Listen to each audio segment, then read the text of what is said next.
Costly retirement mistakes, team. They're out there. Oh, they definitely are, and I think that everybody needs to know about them, Norm. Now, one of our viewers rushed down to Giant Tiger and got a Genesis t-shirt, so I had to do the same. And it looks very nice, Norm. Genesis Wonderland, great album. So, costly retirement mistakes that could cost you a lot of money in retirement. So don't do these things. Don't count on an inheritance. If your retirement plan is to wait for an inheritance from elderly parents, maybe you need to think again. That's not a good idea, is it, Norm? Because you never know what might happen along the way. So counting on something to come just is not a good idea, is it?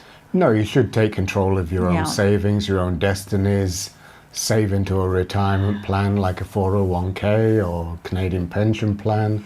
And if you get an inheritance, then bonus. But your parents, as they age, sometimes they get vulnerable, and maybe a brother or sister can influence them to not split the money equally.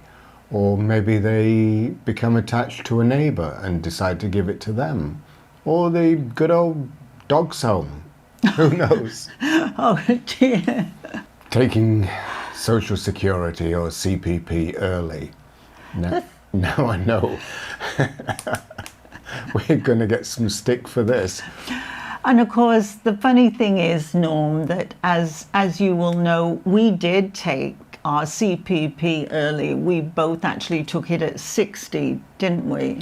That's primarily because we were relatively well financed, and I had had a health issue as well, so I was doubting my longevity, such as what my parents had survived.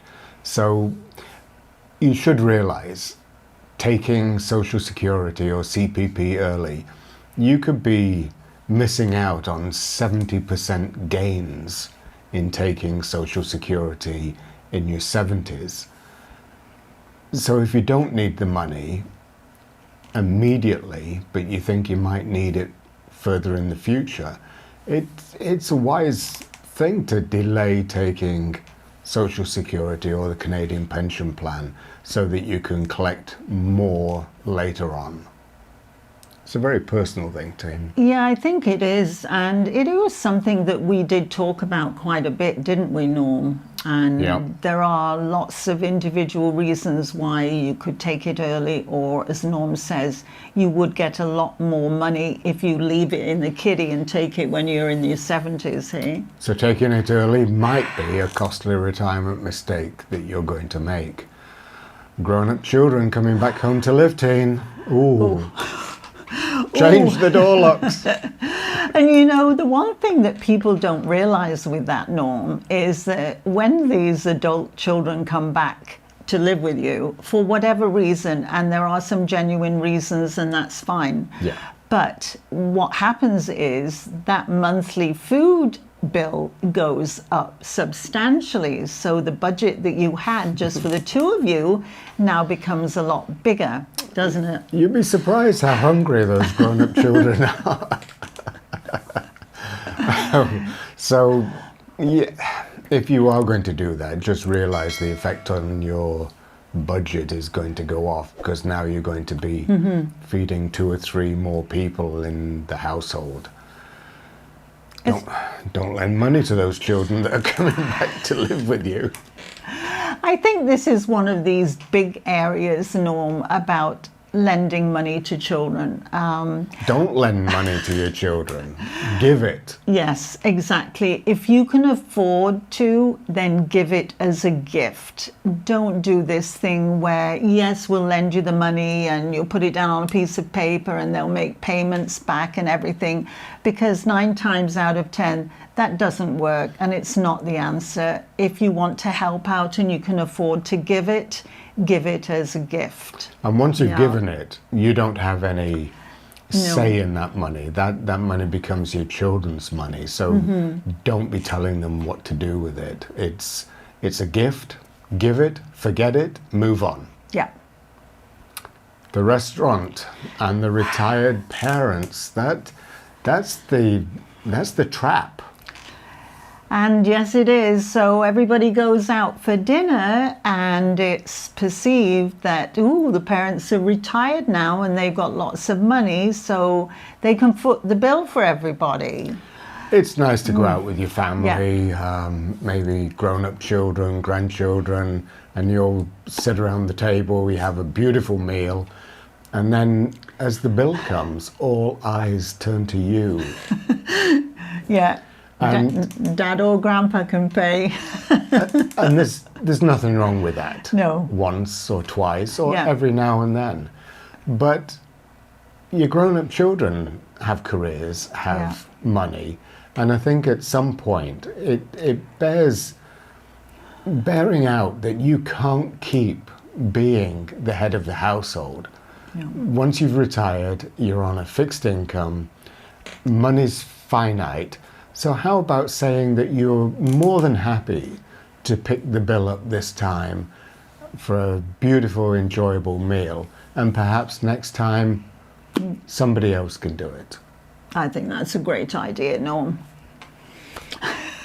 Especially as they always tend to choose the most expensive items on the menu. Yeah, that's very true. Oh, there's a biggie one that could be a mistake, Norm. Are you being owned by your house? No, I'm not. I booted the house to the curb.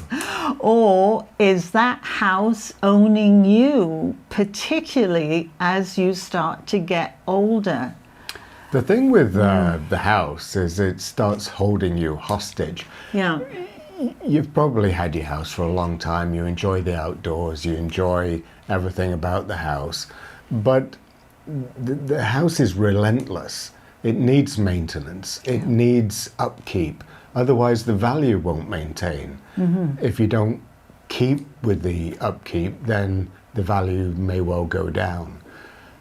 And I think as you get older, Norm, a lot of this maintenance, things that, you know, it was okay to do when you were younger, but as you get older, cutting the grass, snow blowing, doing all that sort of thing, even simple things like painting and just everyday things that you have to do, that as you get older you might not want to do, but then you feel you have to, so you do become almost a prisoner in your own home. And many people say to us in our comments section, and you know, if you've got some views, feel free to leave a comment for us. We love to read them. You can get workers to come round. You can get people to do stuff around the house. You know something, when we had a house and things would go wrong, I would repair a lot of the stuff myself. Yeah. But every now and then, maybe something electrical. So you hire somebody or you try and find somebody. Try and find somebody that'll actually show up is very, very difficult. Yeah, we actually had that on a few occasions, didn't we, when we needed things. It was very difficult to actually find somebody to come. Plus, then you're also trying to find something as an economical, financial thing that you want to go with. But it's just more stress. How do you find these repair people? Will they show up? If you can't find them, who's going to do the work for you? Us, something breaks in our apartment, we just get on the blower up to super, and they come fix it, don't they? Talk about wonderful, hey Norm. So don't be owned by a house, and don't make the mistake of staying in there too long. And the other thing about staying in your house that we noticed is that you don't downsize. So you got all this junk. Yeah. And are you going to leave that for the kids to do? So when you do move or you do downsize, like we did to an apartment, we got rid of lots of stuff. Makes it a lot easier on the adult kids, doesn't it, when something does happen to you, is you've already done a huge chunk of it for them, which is nice. Co-signing. Ooh. It isn't co-signing. It's you're taking a loan out and somebody else is going to enjoy the fruits of that loan. Because what a lot of people don't realize when you are co-signing a loan is you are fully responsible. It is your loan, Yeah. isn't it? And if somebody stops making payments on it, they come after you, and they're legally entitled to come after you for all of it. Can you trust Yeah. your grandchildren who are growing to make these payments, make their car payments, maybe on their first car? Do they have the financial acuity, the income, or the integrity to actually do the right thing and pay their loans? Or are they going to stitch you up and let you foot the bill? I think it's one of those areas, Norm, that people have to really be very careful about before they take on co-signing a loan. And it would be Yeah. a good opportunity to step back for Yeah. a day or two and think about it. Our gut thing is to say no, Yeah. because we've been down that road before. And so basically, co-signing, try your best to help the person out, either by gifting them some money so they can go get a loan somewhere else. But co-signing, it's dangerous, and it screws with your credit rating as well if they default. So it definitely can ruin your retirement, can't it, Norm? So what are your costly retirement mistakes? Are you willing to admit them and Yeah, you can. write them in the comment section below so we can all have a good laugh? Yeah, but also too, Norm, so we can actually learn from other people's mistakes too, because we're Yeah. constantly learning. That's what it's all about. Isn't it? Yeah. So we hope everybody's keeping well. And staying safe. And until the next time, Bye-bye. bye-bye.